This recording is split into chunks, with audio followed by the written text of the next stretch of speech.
Here's a brief but annoying message to let you know that you could have first heard this episode 9 months ago if you were a subscriber to our Iron Filing Society Patreon offering. For the price of a pint and a St Clement's each month, you can get up to 4 episodes a week, 9 months before the rest of the world gets them.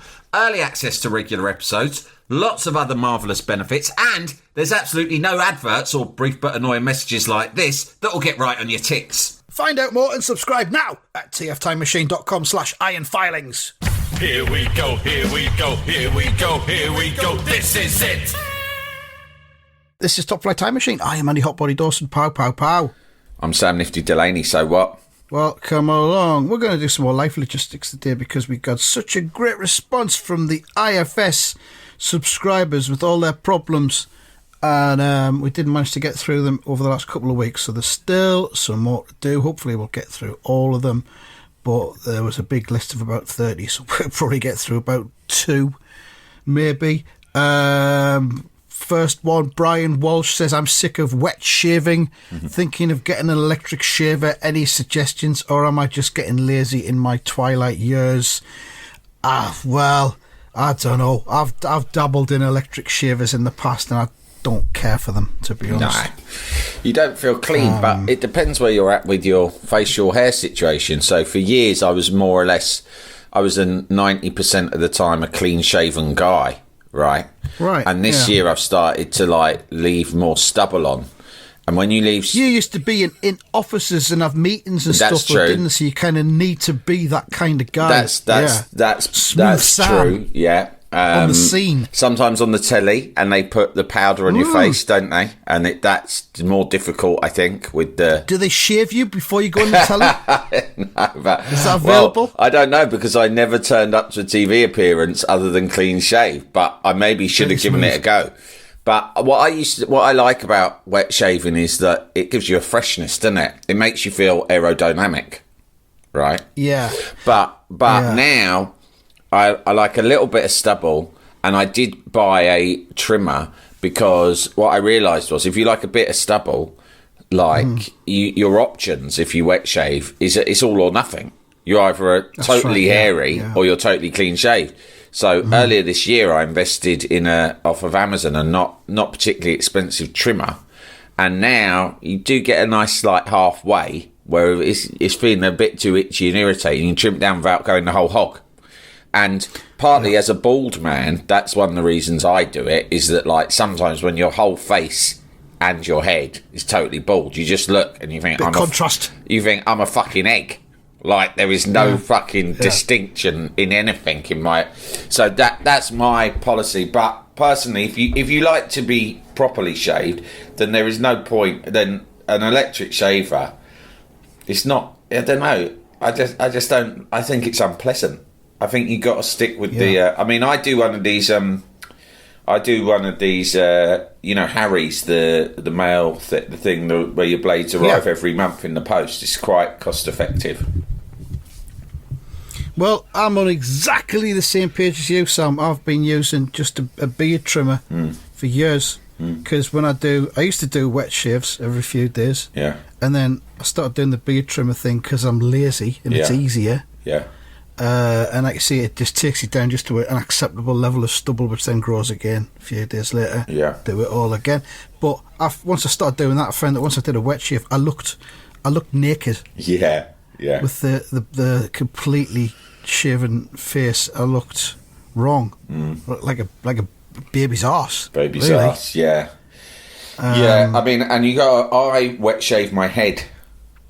I do that. I do that about 2-3 times a week. I'd wet shave my head because I'm so bald now that the razor that I used to have, the electric razor for my head, it just wasn't doing it. I want full down to the bone. Full baldness. Yeah, full baldness down to the bone. I don't like too much fuzz on my head anymore because it's too patchy, Andy. I mean, you've got full fuzz, so you're all right. But well, you said that, but recently I was in a supermarket and it's one of them ones where they've got the cameras in the self-serve area and they're high up. Oh yeah. I kind of just got a look as I was going out of the top of my head and the crown, and there's nothing there. There's severe baldness going on there. You know what one of the worst things is any situation where you catch a glimpse of yourself Actually, I'm going to end the sentence there. I was going to say, in a camera that you weren't expecting to see, but actually, to keep it simple, just any situation where you catch a glimpse of yourself when you're not ready. Like, the classic is, like, that's a good example. A really good example is, you know, when you come back off the plane nowadays, they have the robot passport controls, and you stand here while the robot examines you, right? Yeah. And then you're just standing there and you've just got off a fucking flight. You're knackered. You're dehydrated. You're miserable. You just want to get home, don't you? You're in your worst possible state, psychologically, emotionally, and physically. And then suddenly, bang, a really bad, fuzzy, unlit camera stares at you. And you're staring back and you're like, who the fuck is that ugly, fat, miserable cunt looking at me? I'm going to fucking lamp that cunt. If he's getting fucking a kick in the bollocks if he don't look away double quick. And then suddenly, just before you punch the fucking screen in its head, you realise, oh, that cunt is me. That's me. It's yours truly. And then it's old Sammy boy. I'm the fat, ugly, miserable cunt. And then on the all the way home, you feel really depressed, and you come back from your holidays. And then you come back from your holidays just feeling shit about yourself and your life. Oh. Yeah. Oh, all ruined because of that little robot camera experience at the end. Fucker. Oh, man. Because they got rid of fucking human beings. Best to just stay in then, isn't it? Not go anywhere. When I was younger, I'd come back and there might be a Doris on passport control, and I'd get the opposite. I'd have a tan, I'd have hair. I'd go, hello, sweetheart. She'd go, oh, did you have a nice holiday? And I'd go, yeah, it weren't bad, you know. She went, oh, I hope you behaved yourself. I'd go, oh, well, what goes in beef stays in beef. You know what I mean? Don't sweetheart. And she's like, oh, you are cheeky. And then I'd go home thinking, great. What? The passport control what happens in human. Benidorm stays in Benidorm, darling. You know. The Doris on passport control, the passport Doris fancied me. I've had a lovely time. I'm Sam. I'm king of the world. Now I come back thinking, fucking hell, I'm a fucking derelict state.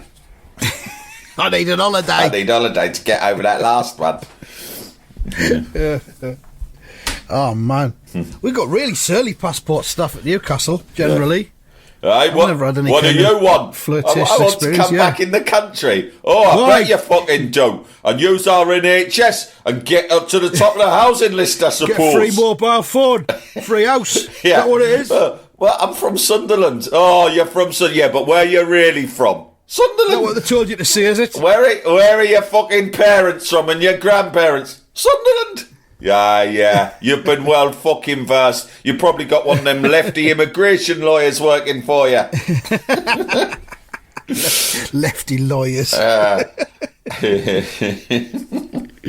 Fucking hell. I mean, one of those beard trimmers is what, 10 quid, something like that? Get them off Amazon. It's a lovely purchase experience. Well worth I love it when you go on Amazon and you're looking for something quite boring. Do you know what I mean? Like a beard trimmer. So there's a huge choice. You get to spend some time reading some amusing reviews, you know, and then you make your purchase. I can't remember what brand I've got. I'm guessing Braun. That's the classic, isn't it? I'm trying to visualise mine. I think mine might be Braun as well. Yeah. I could go and get it, but it's in another room. Braun or Remington. Those are the main those are the big dogs, they're aren't the they? big dogs. And then you got Philips. Get one of them. Philips are kind of involved. 10 quid. I think they come with different trim settings. Just use the basic. Use the shortest. Yeah, you got the different. What do they call it? Guards. Guards. Yeah. Just get rid of the guards. Just use it on 0, whatever it is, and just fucking trim your face. Get stuck in. Be a man. Yeah. Be a man. Shave your face. Do what you want. This communication has been financed by the government's British Beard Trimming Board.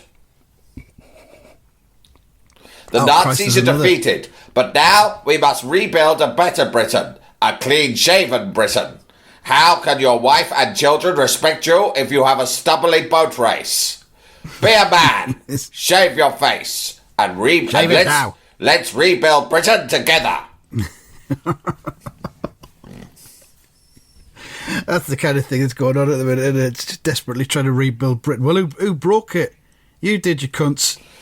Yeah, And and they trying also to rebuild it. that where they've sold, like, once as a government you've sold everything, you've released control of everything, and therefore, and all the people who you release control to have basically fucking shit canned the country because their only agenda has been personal profit, and they're like, now it's fucked.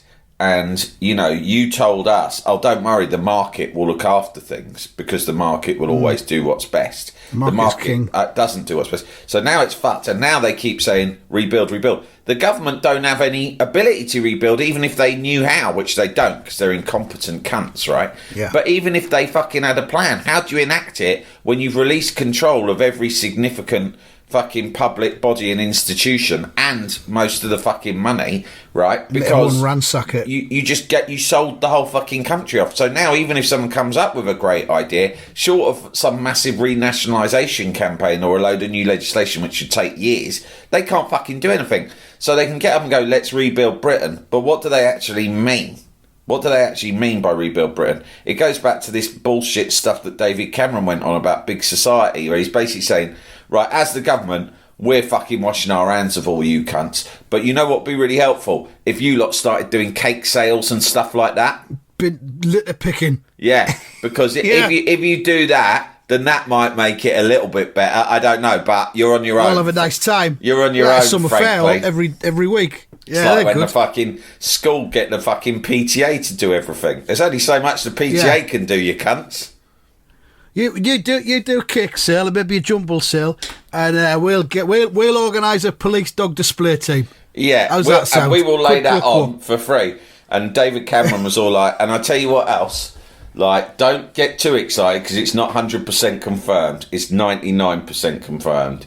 But, right, at William and Kate's wedding, I am in talks with a certain juice brand, Capri Sun, right, who I am this close to negotiating a deal where they're going to give one free Capri Sun to everyone in the country on the day of William and Kate's wedding, and that is my pledge to you as a Prime Minister.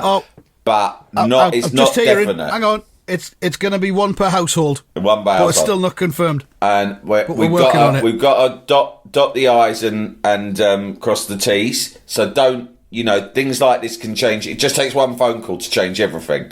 But at the moment, what I can say is we're very close to one Capri Sun per household in Britain on the day of the wedding. And see, that's what I'm saying. You lot do your bit, and I'll do my bit to back you up. Fucking Cameron, what a fucking weasel he was.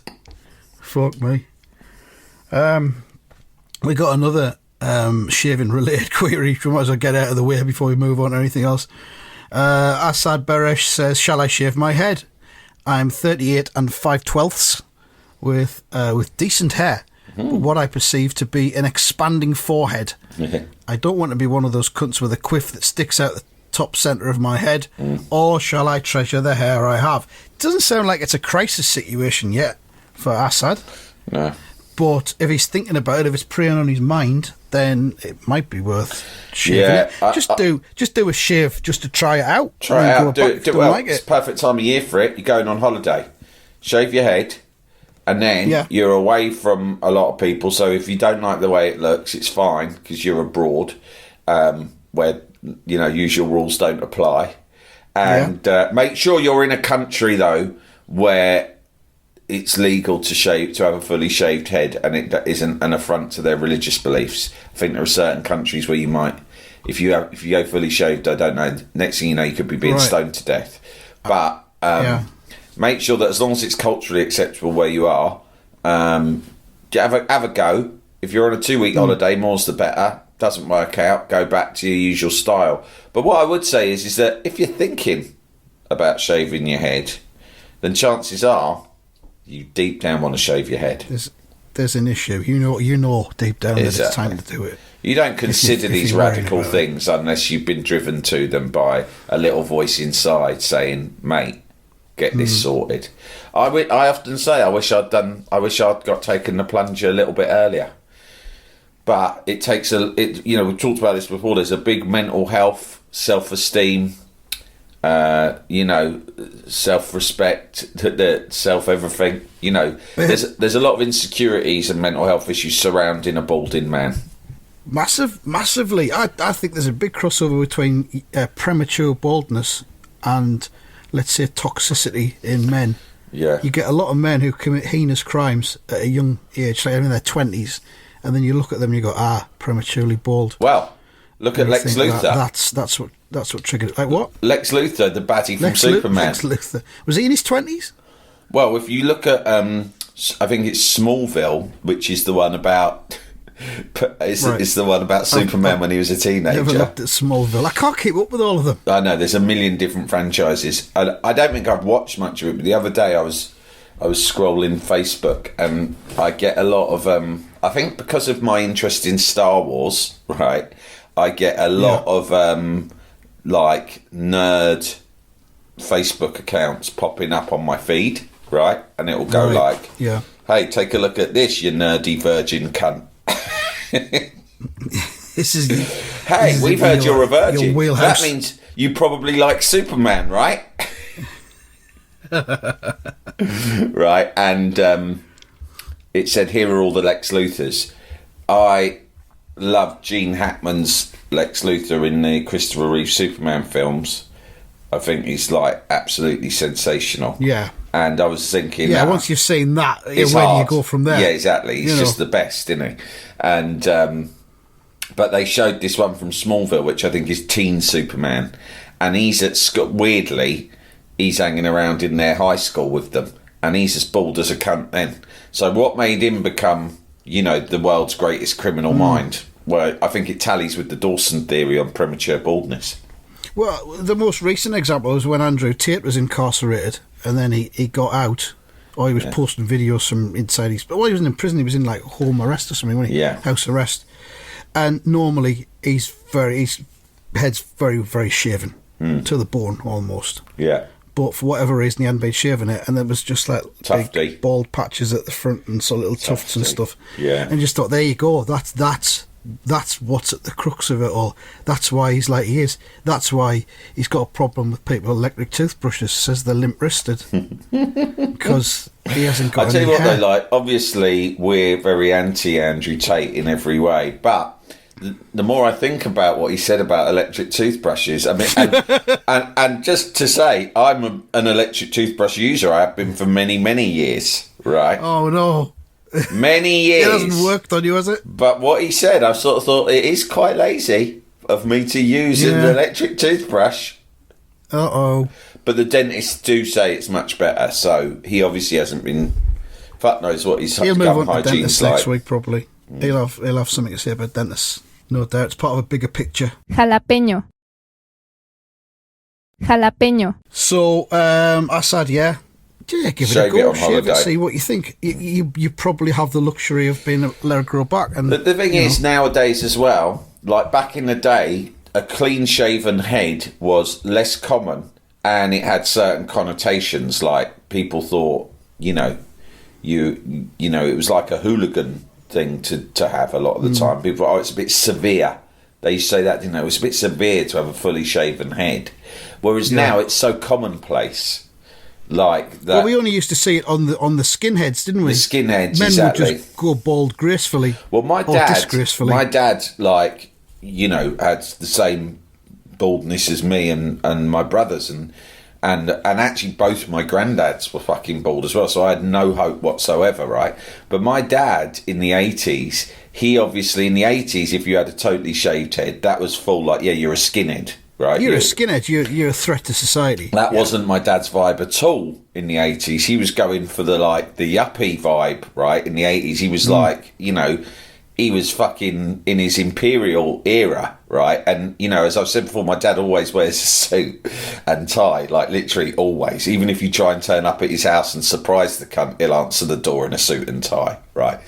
And so what he did was his hair there was just no hair left at the front, all the way back. But then, if you imagine, almost past the crown, just at the back, there was loads of hair. And he grew that out, weirdly, but he would go to the hairdressers and have it cut. So the easiest way to describe what my dad's hairstyle was in the 80s, because he wouldn't get it fully shaved, but he only had hair at the back, was William Shakespeare. Because he'd have William it. Shakespeare. I was going to say Mick Miller. A bit like Mick Miller and a bit like William Shakespeare. It was sensational. And at the time, I didn't question it. I just thought, yeah, there's my dad with his weird back hair. But I wouldn't think weird. I'd just think, yeah, that's my dad. I mean, you know, what are you going to do? Whereas now, sometimes I see old photos and I think, fucking hell, that was like incredible. But I think the thinking behind it from his point of view was, well, like, you know, this is the only hair I've got and I can't have all my hair off because then I'll be a skinhead. So where did it go eventually? That long back hair, did that eventually get shorter and shorter? Did you get trimmed? No, he's not fully bald now, I don't think, but he has it just short now. Like, yeah, he just has it short. Like a man of his age probably should, really. Absolutely, yeah. Getting on to age, Peter Lynch says, do you worry about getting old?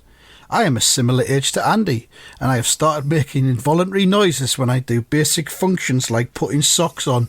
Big love. Do you worry about getting old? So I don't worry about getting old, really. It. Yeah. I'm not that keen on the idea of... I don't want to, like, drop dead anytime soon. Because I've got so much living left to do. But, I mean, if anything, because I enjoy my life at this age in all sorts of different ways. Yeah. More than I... Probably, in lots of ways, than I ever have done. Do you know what I mean? Like... I love I mean, it takes many years to get balance in your life, I believe. Certainly took me a long time, and I've got better balance in my life now than before. You're just more comfortable in your own skin. You give fewer fucks about. You give fewer fucks. Generally, what other people think, and and you just sorted stuff out. It takes a while. I envy some people who work out quite early in their life what they like, what they don't like, and have the confidence they have the vision and insight and self-knowledge to work that out, and they also have the confidence to live by that. Do you know what I mean? And for me, it took many, many more years. You know, it took me well into my 40s. I'm still learning now. But the more you go down that route, the more pleasant life becomes. And also, I think, you know, the likes of me and you, ultimately, different people have different decades that suit them, right? I think I'm suited to my 40s. I've got a strong feeling I might be even more suited to my 50s, right? Yeah. And that's really good. The only thing that bothers me is my back aches like pretty much 100% of the time. Right. But my trainer tells me that if I got into the habit of doing 10 minutes stretching every morning, that would stop. So I guess that's in my own hands. I don't know whether it's true, but apparently it was. And also, like, you know, like you hear some people just have a heart attack. I don't want that to happen.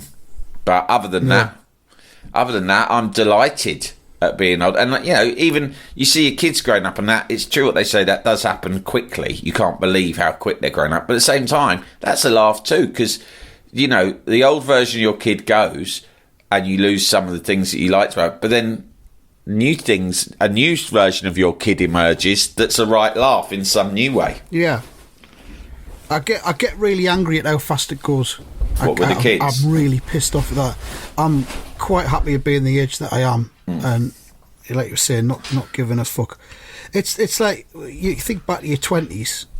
I was listening to the Pet Shop Boys' new singles compilation. There's a single they did just a year ago called 20 something. Yeah. And they were talking about it, saying it's a really hard decade to be. I think it's the worst, because you're trying to forge your way in a career, if that's what you want to do, because most people are career minded. Yeah. You're trying to find that right person to settle down with, maybe. You know, there's all sorts of variables going on. It's confusing. It's almost like an extension of adolescence. I think it's the worst decade, and I think it's not talked about enough. I think, you know, I don't envy now more than ever. Like, I don't, you know, I think it's really hard. I've got nieces and nephews in their 20s, and they seem happy enough, but, you know, they've got a lot of fucking challenges. And I remember, especially these days, yeah, I found my 20s really stressful for the reasons you say. I mean, I never really had relationship issues because I've been with my, you know, I got together with Anna when I was 20. And so that was one thing. But, you know, my mates around me, there was breakups, there was heartbreak, there was sadness. And then on top of that, Yeah. and I also found there was a sort of a, like now, my peers, my contemporaries, we're all able to be very honest with each other because you've all been through shit. Do you know what I mean? And it humbles you a bit. And you can, but in your 20s, there's a slight edge of competitiveness amongst people as well. Like even people you're mates with, like, I remember, you know, leaving uni and there was a little bit of a race to see who could, you know, start working or get in their own place or whatever. And it's horrible, all that. It's just horrible. It's toxic and it puts you in a state of like insecurity and paranoia. Your 20s is your hardest decade, I think. And you look at like the housing market, the housing situation now, and some people in some parts of the country in their 20s, they're like probably never going to be able to buy a house. No. It's I mean, maybe you don't want to buy a house, maybe you want to rent and move around, but then again, you know, bricks and mortar is the best investment, they reckon. I mean, I remember when I was working at Our Price, I'll have been about 23, and I decided, well, I thought, shall I save up for a deposit for a house, because you could get a little cottage in Sunderland for £18,000. Fucking hell. And this like is the 90s, right? This is the 90s. And I thought, I could probably save up for that. Yeah. And I didn't do it. And I slightly regretted it. In the end, I said, I gotta go to the pub instead. I gotta go to the pub every night. Yeah. That'd be better. Yeah. But now, how much you got to save up in your 20s to buy a fucking cottage in Sunderland? You got to save up 18 grand. Yeah, at least just for your deposit. Yeah. No, it's a nightmare. But you know, who knows? Things might still change. There are a lot of ideas flying around about ways in which, you know, we can change the way the economy works and the way society works. The trouble is, there's ideas floating around. The ideas generally tend to be in other countries. This country is a small C conservative country by definition. Yeah. And any kind of progress has got to be dragged kicking and screaming into the arena. Well, you look at Scandinavia and they've got all kinds of progressive shit going on. That's true, but I think that, like, the stakes have always been higher. Scandinavia, quite small countries, small economies, less plugged in, like at the centre stage of like the global economy and global politics. And in some ways, Britain's rapid decline means that radical things happen when there's less to lose. So Britain's had this has had stability more than any other country ever, really, or certainly in modern times. You know, this very old democracy that always seems to have been stable and led to like governments that get long terms and all the rest of it, and the economies remain stable, and we generally grow from one year to the next, and all of that stuff means people are cautious about any sudden changes or anything radical, because they think, let's keep the ship steady.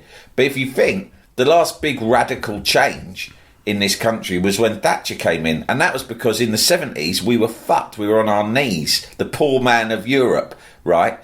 Fucking mass unemployment, industrial unrest, constant recession, fucked, right?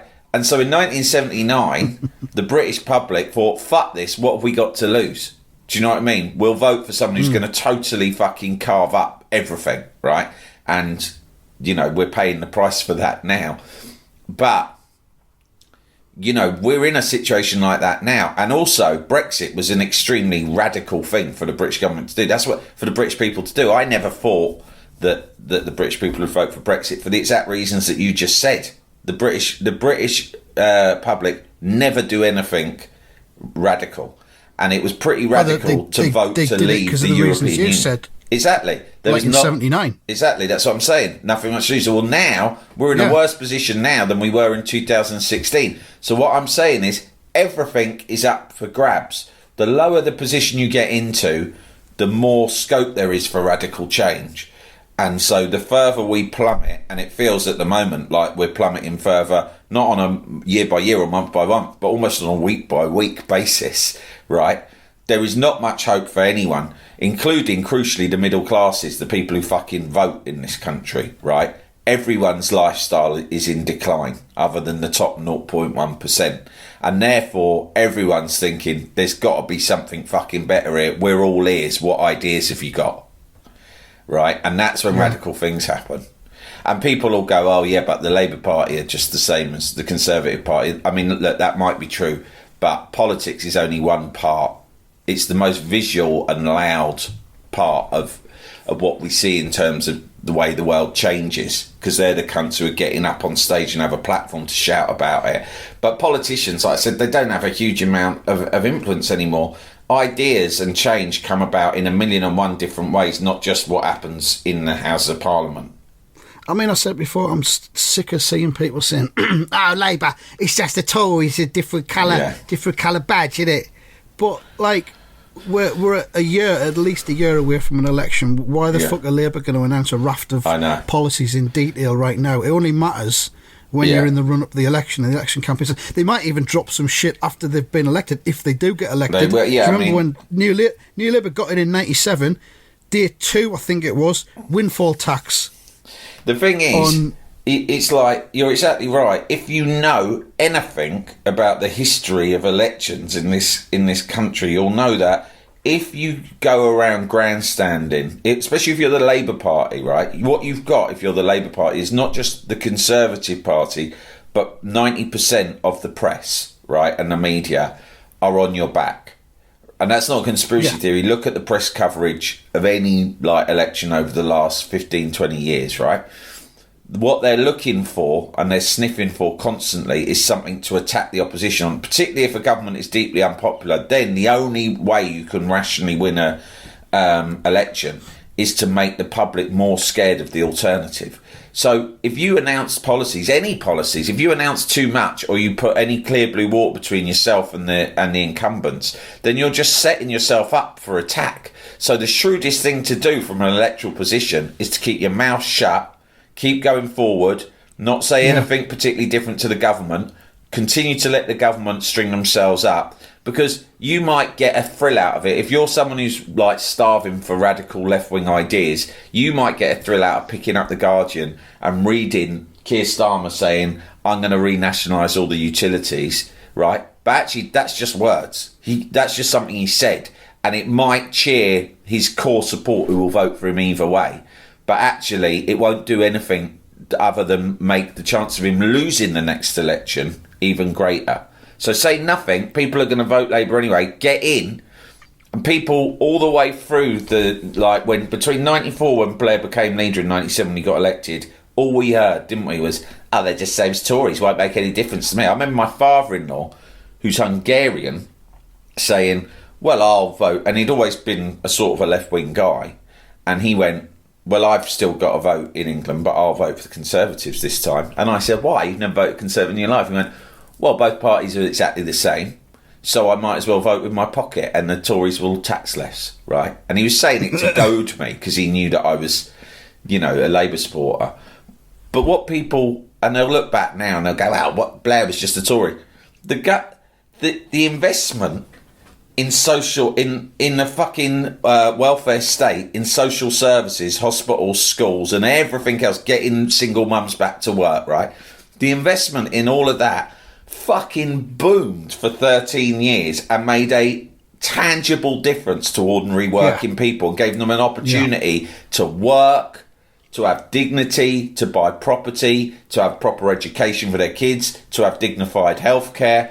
Every single measure of the way in which you can judge people's, how happy people are and how successful the country is, right, improved. And the whole time the economy grew. And yet people will go, oh, they're just like the Tories. Well, ever since the Tories got in, all of those measures have declined. Every public service has been in steep decline. Even the life expectancy of people in the UK has gone into decline.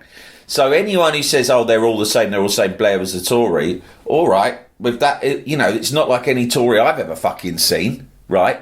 Where there's 1 million new fucking hospitals and schools and everyone's fucking living longer and kids are getting a better education, a better life prospects. And it'll be the same now. Do you know what I mean? So all this, they're just like the Tories. It's fucking stupid. The Tories have got a long track record of just nicking Labour policies when Labour Yeah. actually come up with them. That's true. And announce them. Tories will just like have it three months later. Go, yeah, we'll rebadge that, and then not do it. Yeah, not so do then it. it just lies dead in the water. Oh yeah, the most So- famous one that is selling council houses. That was a Labour policy that they had that under Callaghan's government, but they hadn't enacted, and they were planning for their next term. The only difference was they were going to take 100% of the proceeds and put it back into building more social housing. In the housing. Yeah. And the Tories nicked the idea. It became Thatcher's probably most famous ever policy, right? And the one that actually got a lot of working class people to vote for it because it allowed them to buy it. But the problem is, it's why we're in the situation we're in now, is that they didn't reinvest the money into building more social housing. You just create landlord culture. Yeah. So in short, Peter Lynch, do you worry about getting old? No, we don't. To answer your question. Fucking hell. Political special. Been another one of them. All right, thanks for listening. We'll try and do some more life logistics maybe next week. I don't know. We might get back to Tune Machine or something because it's all up for grabs. Pop music's better than politics, so we'll try and do that next time. We'll work some politics into a chart from 1982. Yeah. Thanks for listening and goodbye. Goodbye.